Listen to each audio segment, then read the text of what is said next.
ভাসানচরে রোহিঙ্গাদের মানবিক সহায়তা দেবে জাতিসংঘ, বাংলাদেশের সঙ্গে সমঝোতা স্মারক সই। করোনায় একদিনের ব্যবধানে মৃত্যু বাড়ল, অবশেষে ভারত থেকে এলো 10 লাখ ডোজ টিকা।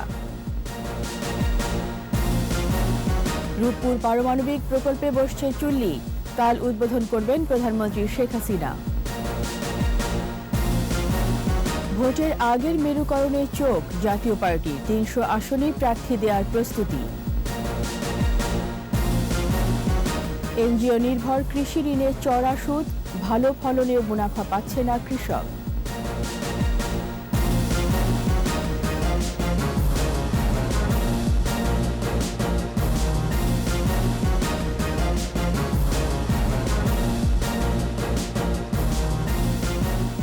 শুনছিলেন ফার্স্ট সিকিউরিটি ইসলামী ব্যাংক লিমিটেড সংবাদ শিরোনাম। আমন্ত্রণ রাত 11টার 21 সংবাদে, সাথে আছি আমি রীতা চৌধুরী। দর্শক, 21 টেলিভিশনের সংবাদ একই সাথে সরাসরি দেখতে পাবেন আমাদের ফেসবুক পেজ www.facebook.com/2124 অনলাইনে। সংবাদে এছাড়া আরও থাকছে: সীতাকুণ্ড ইকো পার্কে নিভৃত পাহাড় জুড়ে বিস্তৃত বৃক্ষরাজি, জলপ্রপাতের মূর্ছনায় সহস্র সুরের ব্যঞ্জনা।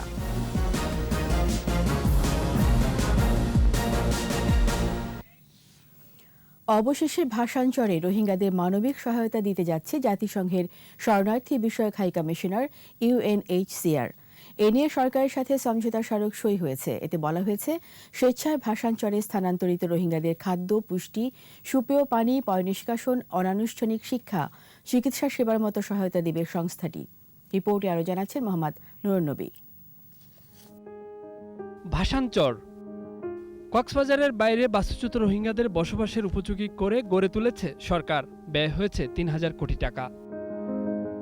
1 লাখের মতো মানুষের বসবাসের ব্যবস্থা করার দ্বীপটিতে এ পর্যন্ত 18,846 জন রোহিঙ্গা স্থানান্তরিত হয়েছে। চলতি বছর পরিকল্পনা আছে 80,000 নেয়ার।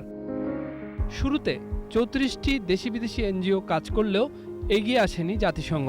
6 মাসের দেন দরবারের পর রাজি হয়েছে জাতিসংঘ ও এর সংস্থাগুলো। এরই অংশ হিসেবে দুর্যোগ ও ত্রাণ মন্ত্রণালয়ের সাথে সমঝোতা চুক্তি সই করল UNHCR। সংস্থাটি মনে করে, জাতিসংঘ নিজের প্রতিশ্রুতি রক্ষায় এগিয়ে এসেছে। উন্নত দেশগুলোর উচিত বিশাল অঙ্কের খরচের তহবিলের যোগান অব্যাহত রাখার।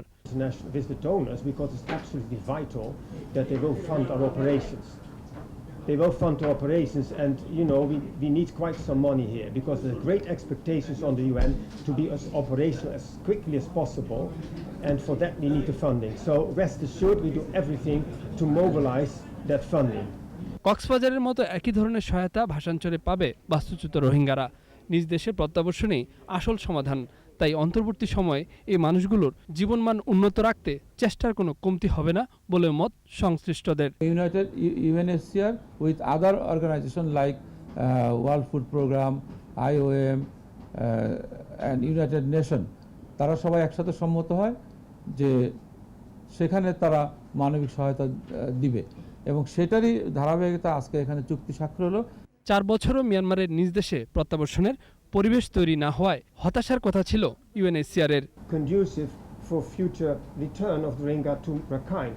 We do our part in sense that we help to re-establish. Mohammad Nurun নবী, 21 টেলিভিশন, ঢাকা।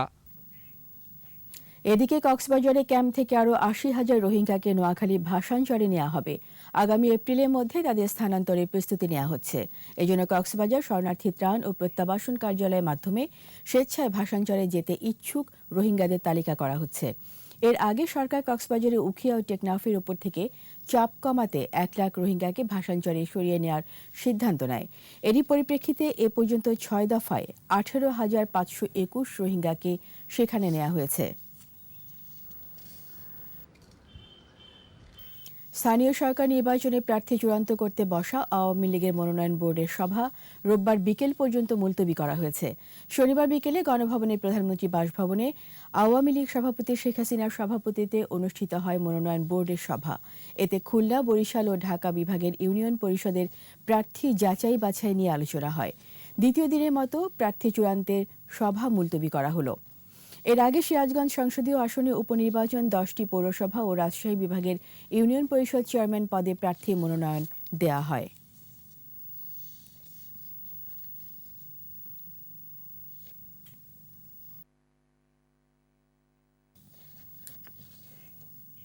স্থানীয় সরকার নির্বাচনে বিএনপিকে ঘোমটা ছেড়ে প্রকাশ্যে দলীয় প্রতীকে অংশ নিয়ে সৎসাহস দেখাবার আহ্বান জানিয়েছেন আওয়ামী লীগ সাধারণ সম্পাদক ওবায়দুল কাদের। সকালে বাসভবনে ব্রিফিংয়ে তিনি আরও বলেন, সংবিধানের বাইরে গিয়ে নির্বাচনে কোনো সুযোগ নেই। ইউনিয়ন পরিষদ নির্বাচনে বিএনপি স্বতন্ত্র পরিচয়ের ঘোমটা পরে অংশ নিচ্ছে। তাদেরকে আমরা বলবো ঘোমটা ছেড়ে প্রকাশ্যে দলীয় প্রতীকে নির্বাচনে অংশ নিয়ে সৎসাহস প্রদর্শন করুন। বিএনপির আন্দোলনে জনগণ সাড়া দেবে না। নিরপেক্ষ সরকারের দাবিতে এক দফার আন্দোলনে রঙিন খোয়াবো অচিরেই দুঃস্বপ্নের রূপ নেবে। রূপপুর পারমাণবিক বিদ্যুৎ কেন্দ্রে বসানো হচ্ছে নিউক্লিয়ার রিঅ্যাক্টর প্রেসার ভেসেল বা চুল্লি, আর এর মাধ্যমে প্রকল্পটি বাস্তবায়নে অর্জিত হচ্ছে বড় অগ্রগতি। কাল প্রধানমন্ত্রী শেখ হাসিনা ভিডিও কনফারেন্সের মাধ্যমে চুল্লি বসানো কার্যক্রমের উদ্বোধন করবেন। পাবনার প্রতিনিধি রাজিউর রহমান রুমি রিপোর্ট, জানাচ্ছেন তৌহিদুর রহমান। দেশের ইতিহাসে বড় প্রকল্প রূপপুর পারমাণবিক বিদ্যুৎ কেন্দ্র। এর মাধ্যমে বাংলাদেশ নাম লেখাচ্ছে পরমাণু বিদ্যুৎ ব্যবহারকারী দেশগুলোর তালিকায়। রোববার এই বিদ্যুৎ কেন্দ্রের প্রথম ইউনিটে স্থাপন করা হচ্ছে রিঅ্যাক্টর বা চুল্লি, যাকে পারমাণবিক বিদ্যুৎ কেন্দ্রের হৃৎপিণ্ড বলা হয়। প্রধানমন্ত্রী শেখ হাসিনা ভিডিও কনফারেন্সের মাধ্যমে চুল্লি বসানোর কার্যক্রম উদ্বোধন করবেন। তাই তো পাবনার ঈশ্বরদীতে উৎসবের আমেজ।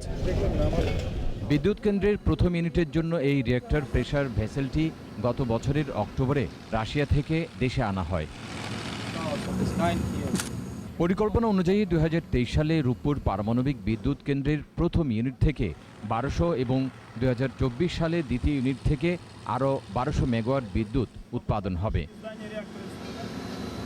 তৌহিদুর রহমান, 21 টেলিভিশন, ঢাকা। করোনায় একদিনে ব্যবধানে মৃত্যু আবারও বাড়ল। 24 ঘন্টায় প্রাণ গেছে আরও 20 জনের। মৃতের সংখ্যা বেড়ে 27,674। স্বাস্থ্য অধিদপ্তরের সর্বশেষ তথ্য বলছে 821টি ল্যাবে 16,925টি নমুনা পরীক্ষায় শনাক্ত 415। মোট শনাক্ত 15,61,868। নতুন 543 জন সহ সুস্থ 15,23,134 জন। পরীক্ষার বিপরীতে দৈনিক সংক্রমণ হার 2.45%, সুস্থতা 97% বেশি ও মৃত্যু হার 1.77%।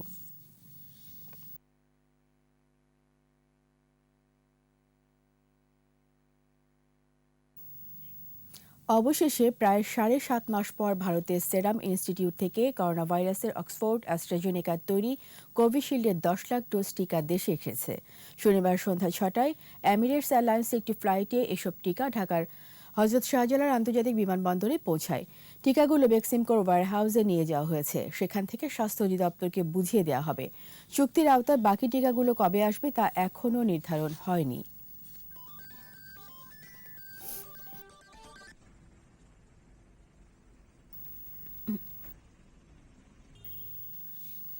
রোমানিয়া বাংলাদেশকে উপহার হিসেবে 2 লাখ ডোজ অ্যাস্ট্রাজেনেকার টিকা দেওয়ার ঘোষণা দিয়েছে। বুখারেস্টে পররাষ্ট্রমন্ত্রী ডক্টর একে আব্দুল মোমেনের সঙ্গে বৈঠকে সেদেশের পররাষ্ট্রমন্ত্রী বোগদান অরেস্ক একথা জানান। দুই মন্ত্রীর মধ্যে প্রথমবারের মতো বৈঠকে ব্যবসায়ী প্রতিনিধি দলের বাংলাদেশ সফর নিয়ে আলোচনা হয়। বাংলাদেশ থেকে রোমানিয়ায় দক্ষ ও অদক্ষ জনশক্তি পাঠানোর সম্ভাব্যতা নিয়েও দুই পররাষ্ট্রমন্ত্রী আলোচনা করেন। এ সময় ডক্টর একে আব্দুল মোমেন মিয়ানমারের নাগরিকদের নিজ দেশের প্রত্যাবাসনে রোমানিয়া ও আন্তর্জাতিক সম্প্রদায় কার্যকর সহযোগিতার প্রত্যাশা করেন। আর এ বিষয়ে সব ধরনের সহযোগিতার আশ্বাস দেন রোমানিয়ার পররাষ্ট্রমন্ত্রী। পরে একটি সমঝোতা স্মারক সই হয়। এর আওতায় বাংলাদেশের শিক্ষার্থীরা রোমানিয়ার 4টি বৃত্তি পাবে।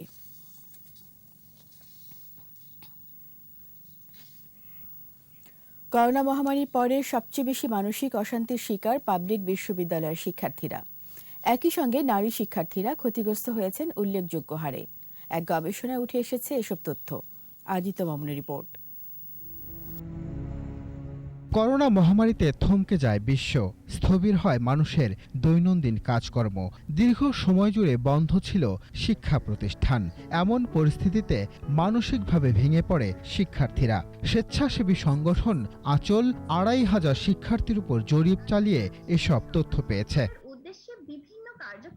অনলাইন ব্রিফিংয়ে শনিবার জরিপের ফলাফল তুলে ধরে আঁচলের কর্মীরা। তাদের দাবি, অংশগ্রহণকারী শিক্ষার্থীদের 83.3% বয়স 18 থেকে 23-এর মধ্যে, যারা শিক্ষা কার্যক্রম সহ নানা বিষয়ে হতাশায় ভুগছেন।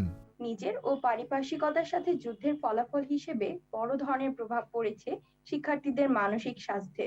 2552 জন শিক্ষার্থীর মধ্যে 2160 জনই মানসিক সমস্যায় ভুগছেন। গবেষণা বলছে, মন খারাপ, ভয়, নিজেকে তুচ্ছ ভাবার কারণে তারা মানসিক সমস্যার শিকার।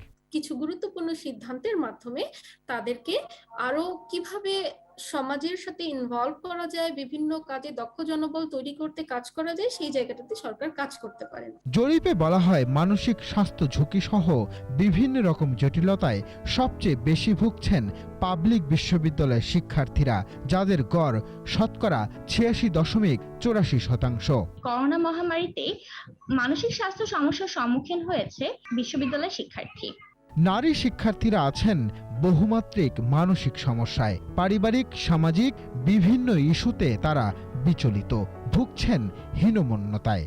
তরুণদেরকে বাঁচাতে সবার পক্ষ থেকে আমরা যদি একত্রিত হয়ে উদ্যোগ নিই, সেক্ষেত্রে এই মানসিক সমস্যাটাকে দূর করা সম্ভব হবে বলে আমরা মনে করি। দেশের মোট জনসংখ্যার বৃহৎ অংশই তরুণ বলে এদের লালন ও পরিচর্যাও জরুরি। সংগঠনটি ভুক্তভোগী শিক্ষার্থীর মানসিক সমস্যা উত্তরণে কাউন্সেলিং ও সেবা দিয়ে আসছে। আদিত্য মামুন, 21 টেলিভিশন, ঢাকা। কোনো রাজনৈতিক দলের রাষ্ট্র ক্ষমতায় আসার পেছনে নিজের দলকেই নিয়ামক শক্তি মনে করছেন জাতীয় পার্টির চেয়ারম্যান জি.এম. কাদের। 21 টেলিভিশনকে তিনি বলেন, আওয়ামী লীগ প্রতিবারই জাতীয় পার্টির সাথে জোট করে সরকার গঠন করেছে, তবে এবার কার সাথে জোট বাঁধবেন তা এখনো ঠিক করেননি জি.এম. কাদের। নির্বাচনের ঠিক আগে আগে জোট নিয়ে সিদ্ধান্ত নেবে জাতীয় পার্টি। বিস্তারিত জানাচ্ছেন রিয়াজ সুমন। হোসেন মোহাম্মদ এরশাদ সামরিক শাসন জারি করে ক্ষমতা দখলের পর 1986 সালের 1 জানুয়ারি গঠন করেন জাতীয় পার্টি। নবম জাতীয় সংসদ নির্বাচন থেকেই আওয়ামী লীগের সাথে জোটে আছে জাপা। দলের প্রতিষ্ঠাতা হোসেন মোহাম্মদ এরশাদের মৃত্যুর পর জাপার হাল ধরেন ছোট ভাই জি.এম. কাদের। যদিও নেতৃত্ব নিয়ে জি.এম. কাদের রওশন দ্বন্দ্ব অনেক দূরেই গড়ায়। এখন মাঝে মাঝেই দৃশ্যপটে আসছেন বিদিশা, সাদ এবং এরিক। পারিবারিক দ্বন্দ্ব মাঝে মাঝেই প্রকাশ্যে আসলেও দলে জি.এম. কাদেরের নেতৃত্ব অনেকটাই সুদৃঢ়। টানা 3 নির্বাচনে আওয়ামী লীগের সাথে জোট এবং সমঝোতা করেই নির্বাচন করেছে জাতীয় পার্টি। আগামী নির্বাচনে কোন দিকে যাবে জাতীয় পার্টি? 21 টেলিভিশনকে জি.এম. কাদের জানান, আপাতত 300 আসনেই প্রার্থী দেয়া রোডম্যাপ তৈরি করছে জাপা। যে কোনো পরিস্থিতিতে দর কষাকষির জন্য আমাদের শক্তিটা একটা বড় ফ্যাক্টর, এবং সেই হিসাবে সারা দেশের যাতে আমাদের শক্তি থাকে সেইভাবে আমাদের চেষ্টা চালিয়ে যেতে হবে। আমরা 300টা জায়গায় প্রার্থী আস্তে আস্তে সেট করার চেষ্টা করছি।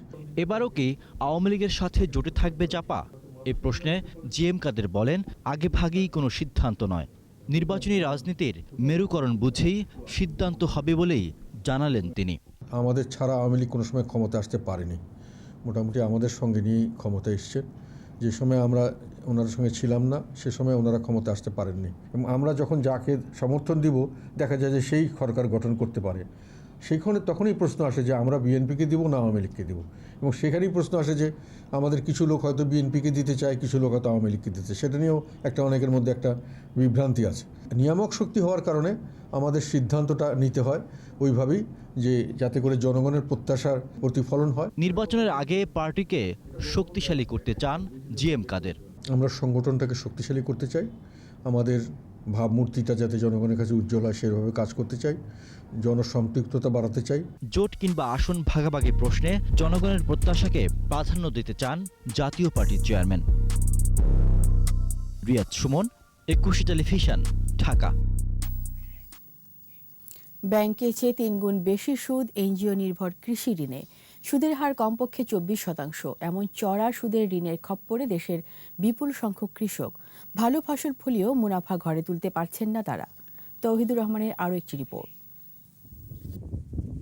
এই যেন কৃষকের মাথায় কাঁঠাল ভাঙার গল্প। ফসল ফলাতে পড়ে কৃষকের শরীর, হিম শীতল ঠান্ডায় কুঁকড়ে যায় শীর্ণ দেহ, কিন্তু সুফল ভোগ করে অন্যরা। এনজিওদের চড়া সুদ খেয়ে ফেলছে কৃষকের মুনাফা। দেশের সর্বত্র ব্যাংকের শাখা নেই, এমন অজুহাতে কৃষি ঋণের প্রায় 70% বিতরণ হয় এনজিওর মাধ্যমে। সুদের হার 24%, কোনো ক্ষেত্রে আরও বেশি। তবে কৃষক সরাসরি ব্যাংক থেকে ঋণ নিলে সুদ মাত্র 8%। অর্থাৎ কৃষি ঋণের বড় অংশই উচ্চ সুদে খাটাচ্ছে এনজিওগুলো। মানে হয়তো একজনের কাছে হাত পাতার নাগে, না হলে ঋণ করার নাগে, করিয়ে এই টাকা পয়সাগুলো শোধ করার নাগে। গরু বা ছাগল বিক্রি করিয়ে সেই ঋণটা আমরা শোধ করি। 50,000 টাকা তুলছি, ওটা এখন মনে করেন যে সপ্তাহে কিস্তি দেওয়া লাগে 1300 টাকা। জীবনে কামাই করে মনে করেন যে ঘরে 200 টাকা। এদিকে উচ্চ সুদে বিতরণ করলেও এনজিওগুলো অর্থ পাচ্ছে স্বল্প সুদে, এমনটাই বলছে Palli Karmasahayak foundation PKSF। Micro credit regulatory authority যেটা সরকারের আছে, তারা কিন্তু সুদ নির্ধারণ করে দেয় এবং তারা 24% নির্ধারণ করে দিয়েছে গত কয়েক বছরে। এর আগে 27% দিয়েছিল। কাজেই আমরা তাদের উপর কোনো চাপ দিতে পারি না। সুতরাং এটা পরিবর্তন করা দরকার সরকারিভাবে। এনজিওর মাধ্যমে বিতরণ হওয়া কৃষি ঋণের সুদ বেশি, এই বিষয়ে দ্বিমত করছেন না ক্ষুদ্র ঋণ নিয়ন্ত্রক সংস্থার এই কর্মকর্তা। তবে বাড়তি সুদের ব্যাখ্যাও দিলেন তিনি। তারা ঋণ দেওয়ার পাশাপাশি তাদেরকে স্কিল দেয়, ট্রেনিং দেয়, বিভিন্ন ধরনের যোগাযোগ রাখে। তো সেটা সর্বোচ্চ সুদের হার হলো 24%। এটা সুদের হার না, মানে সার্ভিস চার্জটা নির্ভর করবে যে কস্ট অফ ফান্ড কিরকম হয়। চলতি অর্থবছরে 28,391 কোটি টাকা কৃষি ঋণ বিতরণের লক্ষ্যমাত্রা ঠিক করেছে বাংলাদেশ ব্যাংক। তৌহিদুর রহমান, 21 টেলিভিশন, ঢাকা। নিচ্ছি সংবাদ বিরতি। যখন ফিরছি তখন অন্যান্য খবরের সঙ্গে আরও থাকবে। সাভারে তুরাগ নদে নৌকাডুবি, নারী শিশু সহ 5 জনের মরদেহ উদ্ধার, নিখোঁজ আরও 2। হিলি স্থলবন্দরে পেঁয়াজ আমদানি বাড়লেও কমেনি দাম, পাইকার ও আমদানিকারকদের নানা অজুহাত। আবার আমন্ত্রণ রাত 11টার 21 সংবাদে। সাভারে তুরাগ নদে বালু ভর্তি ব্ল্যাকহেডের সঙ্গে ধাক্কা লেগে নৌকাডুবির ঘটনায় 5 জনের মৃতদেহ উদ্ধার হয়েছে। এখনও নিখোঁজ 2 জন। উদ্ধার তৎপরতা চলছে। সাভার প্রতিনিধির সহায়তায় রত্না জামানের রিপোর্ট। তুরাগ নদে নৌকা ডুবির পরপরই উদ্ধার তৎপরতা শুরু করে ফায়ার সার্ভিস। তাদের সঙ্গে যোগ দেয় কোস্টগার্ড, নৌবাহিনীর ডুবুরি দল ও ঢাকা জেলা পুলিশ। একে একে উদ্ধার হতে থাকে শিশুসহ 5 জনের মৃতদেহ। যাত্রীদের বেশিরভাগই দিনমজুর। ভোরে সাভারের আমিনবাজার থেকে তুরাগ নদে একটি নৌকা গাবতলী যাওয়ার সময় মাঝপথে বালুভর্তি বাল্কহেডের সাথে ধাক্কা লাগে। লঞ্চ চলে গেছে, লঞ্চ চলে যাওয়ার পরে আর লোকজন খুঁজে পাই না। পরে কয়েকজন সাঁতার দিয়ে যায়, উপরে কিনারে উঠছে, আর লোকজন পাইতেছি না। এ সময় নৌকাটিতে শিশুসহ 18 থেকে 20 জন যাত্রী ছিলেন। এ সময় নৌকা উল্টে 11 জন সাঁতরে তীরে উঠতে পারলেও নিখোঁজ হয় 7 জন। নৌকাতে বাড়ি গেছে, বাড়ি খাওয়ার পরে নৌকাটা উল্টা যায়, উল্টে লোকজন ছিটা বিটা পড়া যায়, এদিক সেদিক যায়, কিছু সাঁতার কাটা যায়, কিছু জাহাজের নিচে বাড়ি খেয়ে ডুবা যায়। বাকিদের উদ্ধারে আরও বেশ কিছুক্ষণ অভিযান চলে। সন্ধ্যার পর উদ্ধার অভিযান স্থগিত করা হয়। সর্বাত্মকভাবে চেষ্টা করছি যাতে আমরা বাকি যে ডেড বডিগুলো আছে তাদেরকে আমরা উদ্ধার করতে পারি। রোববার সকাল থেকে আবারও উদ্ধার অভিযান শুরু হবে। রত্না জামান, 21 টেলিভিশন। দিনাজপুরে হিলি স্থলবন্দর দিয়ে আমদানি বাড়লেও এর কোনো প্রভাব নেই পেঁয়াজের দামে। পাইকারি ব্যবসায়ীদের অভিযোগ, আমদানিকারকরা মজুত করে কৃত্রিম সংকট সৃষ্টি করছে। তবে আমদানিকারকদের দাবি, ভারতের দাম বাড়তি। হিলি প্রতিনিধি সালাউদ্দিন বকুলের রিপোর্ট, জানাচ্ছেন মাসুম আলিসা। হিলি স্থলবন্দর দিয়ে গড়ে প্রতিদিন 25 থেকে 30 ট্রাক পেঁয়াজ আমদানি হচ্ছে। তারপরও দাম কমছে না। এক সপ্তাহের ব্যবধানে দাম বেড়ে গেছে কেজিতে 20 টাকা। বন্দর কর্তৃপক্ষ বলছে 1 জুলাই থেকে 6 অক্টোবর পর্যন্ত 43,748 টন পেঁয়াজ আমদানি হয়েছে। চলতি সপ্তাহে পেঁয়াজের আমদানিটা অনেকটা বৃদ্ধি পেয়েছে। গত সপ্তাহে যেখানে 5 থেকে 10 গাড়ি পেঁয়াজ ভারত স্থলবন্দরে প্রবেশ করত, বর্তমানে সেটা বৃদ্ধি পেয়ে 25 থেকে 30 গাড়িতে পৌঁছেছে। আমরা আলাদা ওপেন এয়ার শেড তৈরি করেছি এবং দ্রুততার সাথে খালাস হয়ে যেন দেশের বিভিন্ন স্থানে পৌঁছতে পারে, যেন সকল ব্যবস্থা আমরা গ্রহণ করে রেখেছি। পাইকারি ব্যবসায়ীদের অভিযোগ, মজুত করে দাম বাড়িয়ে দিচ্ছে আমদানিকারকরা। মাল প্রত্যেকদিন 20 গাড়ি 25 গাড়ি 30 গাড়ি আসতেছে, সে মালগুলো যাচ্ছে কোথায়? ব্যবসায়ী সিস্টেমে স্টক করে মাল রাখে, মাল কম কম বার করতেছে আর গুডাউন ভর্তি করছে। তবে অভিযোগ মানতে নারাজ আমদানিকারকরা। উৎপাদন কম হয়, ইন্ডিয়ার বিভিন্ন মোকামে দাম বেশি, যেখানে বাংলাদেশে এই মুহূর্তে প্রতিদিন 40 থেকে 50 ট্রাক পেঁয়াজ আমদানি হওয়ার কথা, এখন সেইখানে আসতেছে 10 থেকে 15 ট্রাক। হিলি স্থলবন্দরে প্রতি কেজি পেঁয়াজ বিক্রি হচ্ছে 46 থেকে 47 টাকা দরে। 3 দিন আগে ছিল 30 টাকা। মাসুম আলিসা, 21 টেলিভিশন। দুর্বৃত্তায়িত রাজনীতির কারণে সমাজ থেকে ক্রমেই হারিয়ে যাচ্ছে মধ্যবিত্ত। শনিবার গবেষণা প্রতিষ্ঠান power and participation research centre আয়োজিত এক অনলাইন আলোচনা সভায় একথা বলেন বিশিষ্টজনরা। তারা বলেন, বুদ্ধিভিত্তিক সমাজ গঠনে মধ্যবিত্তের যে ভূমিকা এদেশে একসময় ছিল তা এখন আর নেই। ফলে দেশে উন্নয়ন হলেও জ্ঞানভিত্তিক সমাজ গঠন হচ্ছে না।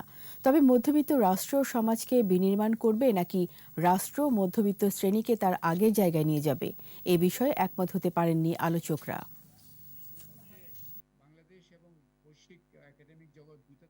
জনগণকে সাথে না নিয়ে তো বড় পরিবর্তন আনা যায় না, এটা তো আমরা জানি। কিন্তু আমি মনে করি যে কোনো সমাজে বুদ্ধিবৃত্তিক চর্চার অবকাশ থাকতেই হবে। বাংলাদেশে এখানে মধ্যবিত্তের জায়গা ধ্বংস করেছে আর কেউ না, ইসলামিস্টরাও না। সেটা ধ্বংস করেছে হচ্ছে একটা ক্রিমিনাল তন্ত্র, দুর্বৃত্ত অর্থনীতি। প্রতারণার মাধ্যমে অর্থ আত্মসাতের অভিযোগে অতিরিক্ত সচিব পরিচয়দানকারী আব্দুল কাদের ও তার স্ত্রী সহ 4 জনকে গ্রেপ্তার করেছে গোয়েন্দা পুলিশ। রাজধানীর বিভিন্ন স্থানে অভিযান চালিয়ে চক্রটিকে আটক করা হয়। কাদেরের কাছ থেকে প্রতারণার কাজে ব্যবহার করা জনপ্রশাসন মন্ত্রণালয়ের স্টিকারযুক্ত প্রাডো গাড়ি, অবৈধ অস্ত্র, বেশ কিছু সরকারি ঠিকাদারের ওয়ার্ক ওয়ার্ডারে ভুয়া নথিপত্র, বিভিন্ন ব্যাংকের চেক বই জব্দ করা হয়। পুলিশ জানায়, আব্দুল কাদের অতিরিক্ত সচিব পরিচয় দিয়ে ব্যাংকের লোন ও চাকুরি দেওয়া সহ নানান ধরনের প্রতারণা করে আসছে। তার বিরুদ্ধে একাধিক মামলা রয়েছে বলেও জানায় গোয়েন্দা পুলিশ। সে একটি বড় ধরনের প্রতারক এবং এই প্রতারণায় মূলত আমরা দেখেছি বড় বড় ব্যবসায়ী থেকে শুরু করে চাকরি প্রত্যাশী থেকে শুরু করে বাড়ি ফ্ল্যাট কেনার যে অনেক লোকই প্রতারিত হয়েছে এবং সে এমনভাবেই তার প্লটগুলি সাজায় যে অনেকেই তাকে বিশ্বাস করে তার সাথে এই লেনদেনের বিষয়গুলি, আর্থিক লেনদেনের বিষয়গুলি করেছে। ডাক বিভাগে আসে না ডাক, তাই কদর কমেছে চিঠির বাক্সের। হাতের মিহি লেখায় পত্র দেওয়ার চলও লুপ্তপ্রায়। আলোচিত ডাক বিভাগের আদ্যপান্ত তুলে ধরছেন মানিক শিকদার। হলুদ খামে ভরে আঙ্গুলের মিহিন অক্ষর তুলে দেয়া হয় কাঙ্ক্ষিত মানুষকে। এ খুব বেশি দিন আগের কথা নয়। তারও আগে ঝুমঝুম ঘণ্টা বেজে নিশি রাতে ছুটে চলেছেন ডাক হরকরা। তারপর সভ্যতায় পরিবর্তন, দ্রুত বিকাশ থেকে আসে বিপ্লব, নিত্যকার শিকার থেকে মানুষ স্থিত হয় কৃষি জীবনে। সাম্রাজ্যবাদ হতে শিল্পযুগ, এরপর আঙ্গুলের ছোঁয়া বন্দী হয়ে গেল কম্পিউটার আর মোবাইল বাটনে। 1874 সালে সুইজারল্যান্ডের ব্যান্ড শহরে প্রতিষ্ঠা হয় বিশ্ব ডাক সংস্থা। তথ্য আদান প্রদান এবং যোগাযোগের মাধ্যমে এ প্রতিষ্ঠান বৈশ্বিক বিপ্লবের সূচনা করে। 1969 সালে জাপানের টোকিওতে অনুষ্ঠিত ইউনিভার্সাল ডাক ইউনিয়নের 16তম অধিবেশনে প্রতি বছরের 9 অক্টোবর বিশ্ব ডাক ইউনিয়ন দিবস হিসেবে পালনের সিদ্ধান্ত হয়। 1984 সালে জার্মানির হামবুর্গে অনুষ্ঠিত ইউনিভার্সাল ডাক ইউনিয়নের 19তম অধিবেশনে বিশ্ব ডাক ইউনিয়ন দিবসের নাম পরিবর্তন করে বিশ্ব ডাক দিবস রাখা হয়। বাংলাদেশ 1973 সালে ইউনিভার্সাল ডাক ইউনিয়ন সদস্য হয়। এরপর থেকে দেশেও প্রতি বছর দিবসটি পালন হয়।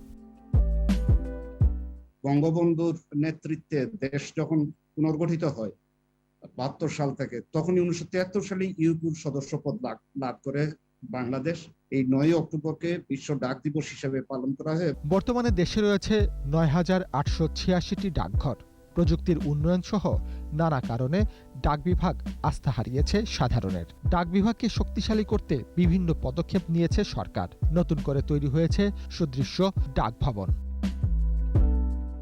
আমাদের 64টা জেলায় মেইল প্রসেসিং সেন্টার করার জন্য, অটোমেটেড মেইল প্রসেসিং সেন্টার করার জন্য বর্তমানে সমীক্ষা প্রজেক্ট চলছে। পার্সেলকে সামনে রেখেই কিন্তু আমরা এই 14টা মেইল প্রসেসিং সেন্টার করেছি। ডাক বিভাগের সম্পদ ও জনবলের যথাযথ ব্যবহার নিশ্চিত হলে আবারও ডাক বিভাগ হতে পারে যোগাযোগের কেন্দ্রবিন্দু। মানিক শিকদার, 21 টেলিভিশন, ঢাকা। এবার আমাদের বিশেষ আয়োজন আমার বাংলা।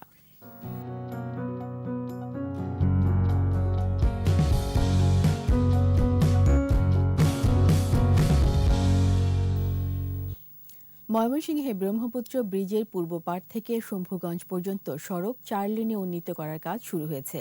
আর দ্রুত কাজ শেষ করতে ঠিকাদারকে তাগিদ দেওয়ার কথা জানিয়েছে সড়ক ও জনপথ বিভাগ। এই সড়ক 4 লেনে উন্নীত হলে কমবে দুর্ঘটনা, যানজট থেকে স্বস্তি পাবেন নগরবাসী। ময়মনসিংহ বিভাগীয় প্রতিনিধি আতাউর রহমান জুয়েলের রিপোর্ট, জানাচ্ছেন সমর ইসলাম। ময়মনসিংহ মহানগরীর প্রবেশদ্বার ব্রহ্মপুত্র ব্রিজের পূর্ব পাড়ের সড়ক এটি। সরু ও ভাঙাচোরা হওয়ায় প্রতিদিন সৃষ্টি হয় তীব্র যানজটের, ঘটে দুর্ঘটনাও, আর দুর্ভোগ পোহাতে হয় যানচালক ও নগরবাসীকে। সড়কে তীব্র যানজটের কারণে দিনরাত দায়িত্ব পালন করতে গিয়ে হিমশিম অবস্থা ট্রাফিক পুলিশের।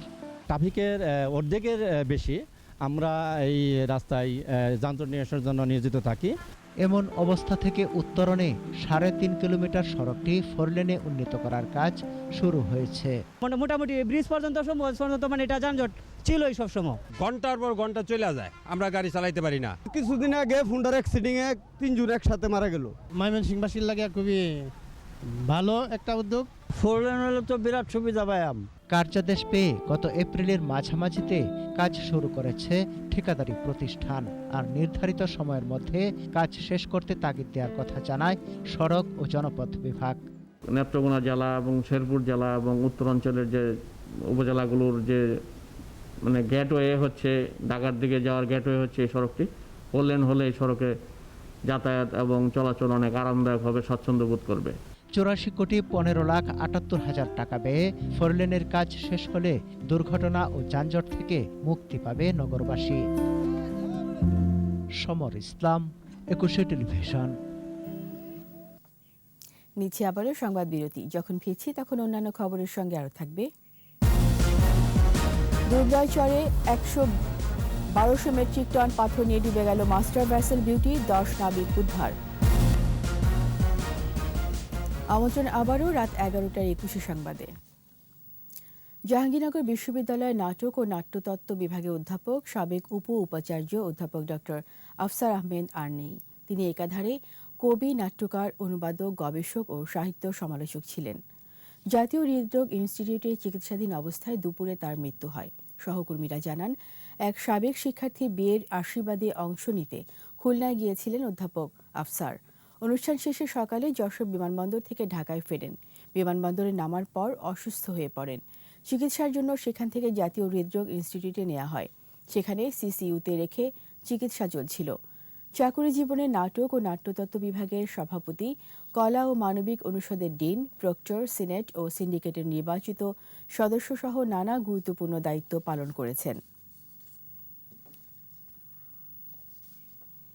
এবার পাথর নিয়ে মংলা বন্দরের দুবরাচরে ডুবে গেছে এমভি বিউটি লোহাগড়া 2 নামে আরও একটি লাইটারেস জাহাজ। ভোরে বন্দরের ওই এলাকায় তলা ফেটে ডুবে যায় জাহাজটি। তবে 10 নাবিককে নিরাপদে উদ্ধার করেছে কোস্টগার্ড।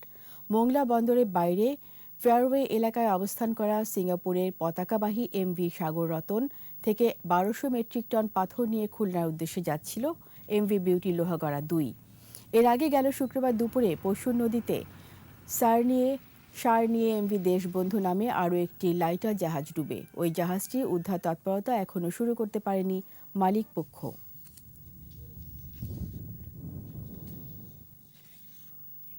কক্সবাজারের রোহিঙ্গা নেতা মহিবুল্লাহ হত্যাকাণ্ডে মিয়ানমারের রোহিঙ্গার প্রত্যাবাসনের উপর কোনো প্রভাব পড়বে না বলে মন্তব্য করেছেন পররাষ্ট্র সচিব মাসুদ বিন মোমেন। রোহিঙ্গা ক্যাম্প পরিদর্শন শেষে বিকেলে কক্সবাজার বিমানবন্দরে এসব কথা বলেন তিনি। পররাষ্ট্র সচিব আরও বলেন, ক্যাম্পে কোনো ধরনের অনিয়মকে প্রশ্রয় দেওয়া হচ্ছে না। প্রত্যাবাসন প্রক্রিয়া শুরুর জন্য বিভিন্ন বিষয়ে কাজ চলমান রয়েছে। ভাষান্তর প্রক্রিয়ায় জাতিসংঘ যুক্ত হয়েছে। তিনি বলেন, মহিবুল্লাহ হত্যার ঘটনা গুরুত্বের সঙ্গে দেখছে সরকার। এই ঘটনা প্রত্যাবাসনকে ব্যাহত করতে পারবে না। এই যে আপনার অকাল মৃত্যুতে রিপ্যাট্রিয়েশনটা সেইভাবে ব্যাহত হবে কারণ আমরা অনেকের সাথে কথা বলেছি যে সবারই ফিরে যাওয়ার বেশ আগ্রহ আছে। চট্টগ্রাম শাহ আমানত আন্তর্জাতিক বিমানবন্দরে ৮০ পিস স্বর্ণের বার সহ সিভিল এভিয়েশনের এক নিরাপত্তা কর্মীকে আটক করেছে এনএসআই এবং শুল্ক গোয়েন্দা বিভাগ। সকালে বিমানবন্দরের ভেতর থেকে বেলাল উদ্দিন নামে ওই নিরাপত্তা কর্মীকে আটক করা হয়। পরে তার কোমরে বেল্টে লাগানো অবস্থায় বারগুলো জব্দ করা হয়। শুল্ক গোয়েন্দা কর্মকর্তারা জানান, সকালে দুবাই থেকে আসা বাংলাদেশ বিমানে একটি ফ্লাইটে স্বর্ণের চালান আসবে এমন তথ্য ছিল গোয়েন্দাদের কাছে। যাত্রীরা বিমানবন্দরে প্রবেশ করার পর দায়িত্বরত নিরাপত্তা কর্মী বেলালকে টয়লেটে প্রবেশ করতে দেখে সন্দেহ হয়। পরে তাকে আটক করে বারগুলো জব্দ করা হয়। এবার এসআইবিএল ব্যবসা বাণিজ্যের খবর।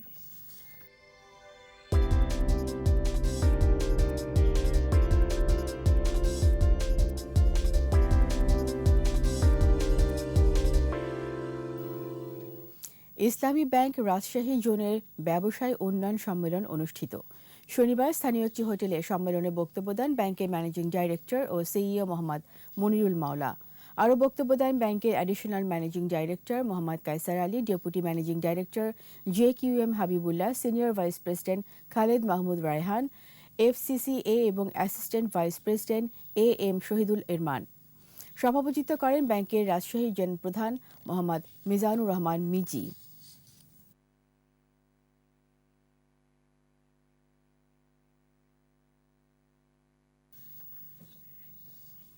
ব্যালন ডি'অর এর দৌড়ে মেসি, নেইমার, রোনালদো সহ মোট ৩০ জনের তালিকা প্রকাশ করেছে ফ্রান্সের একটি ফুটবল ম্যাগাজিন। রেকর্ড ৬বার বর্ষসেরা পুরস্কার জয়ী মেসির অর্জনের ঝুলিতে এবার যোগ হতে পারে ৭ম ব্যালন ডি'অর ট্রফি।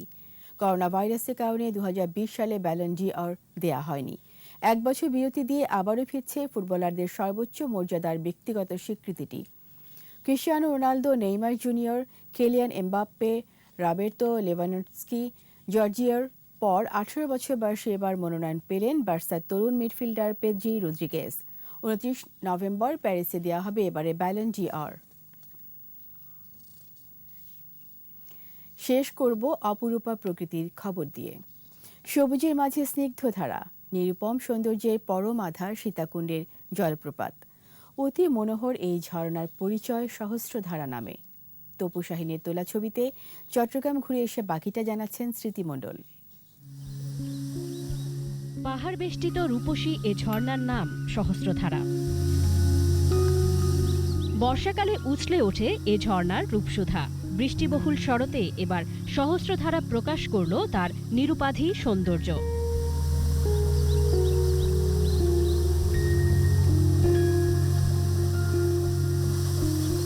চট্টগ্রামের সীতাকুণ্ড ইকো পার্ক চিরসবুজের অনন্য এক বনাঞ্চল। খাড়া রিজু পাকা রাস্তা বেয়ে উৎরাই পথের শেষ নিভৃত পাহাড়ে দুপাশে নানান জাতের গাছগাছালি। শুনশান নীরবতা ভেঙে হেঁটে চলেন ভ্রমণ পিয়াসীর দল। মেঘের কোলে হেলান দিয়ে কথা বলেন বন পাহাড়ের সঙ্গে। সহস্রধারা ১-এ পৌঁছাতে পাইতে হয় ৪৮৩ সিঁড়ি। বন্ধুর পথ শেষে ঝিরির দেখা পেতেই বুঝে যান অতি সন্নিকটে সহস্রধারা ১। সবুজে ঘেরা পাহাড়ের অনেকটাই উঁচু থেকে নেমে আসা স্বচ্ছ জলের সহস্রধারা, তারই নিচে সৃষ্টি হয়েছে প্রাকৃতিক এই লেক। প্রতিদিন দেশের বিভিন্ন প্রান্ত থেকে অসংখ্য পর্যটক আসেন এই সহস্রধারার সৌন্দর্য উপভোগ করতে।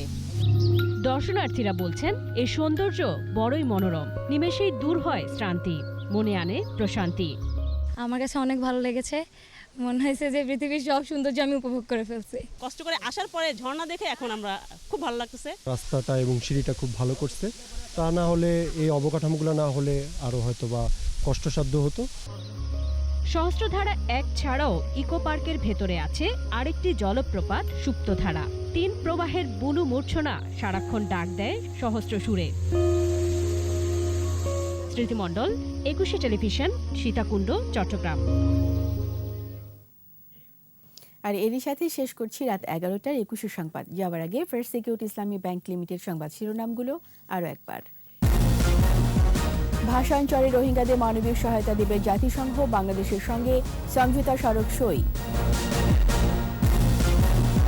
করোনায় একদিনে ব্যবধানে মৃত্যু বাড়ল, অবশেষে ভারত থেকে এলো ১০ লাখ ডোজ টিকা।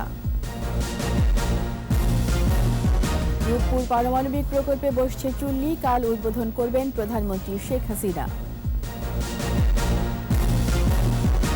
ভোটের আগের মেরুকরণে চোখ জাতীয় পার্টি, ৩০০ আসনেই প্রার্থী দেওয়ার প্রস্তুতি। এনজিও নির্ভর কৃষি ঋণে চড়া সুদ, ভালো ফলনেও মুনাফা পাচ্ছে না কৃষক।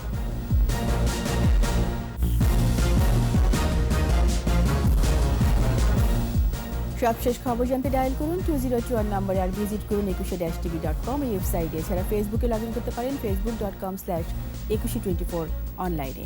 এর পরের সংবাদ রাত 1টায় দেখার আমন্ত্রণ রইল। স্বাস্থ্যবিধি মেনে চলুন, সুস্থ থাকুন। ধন্যবাদ।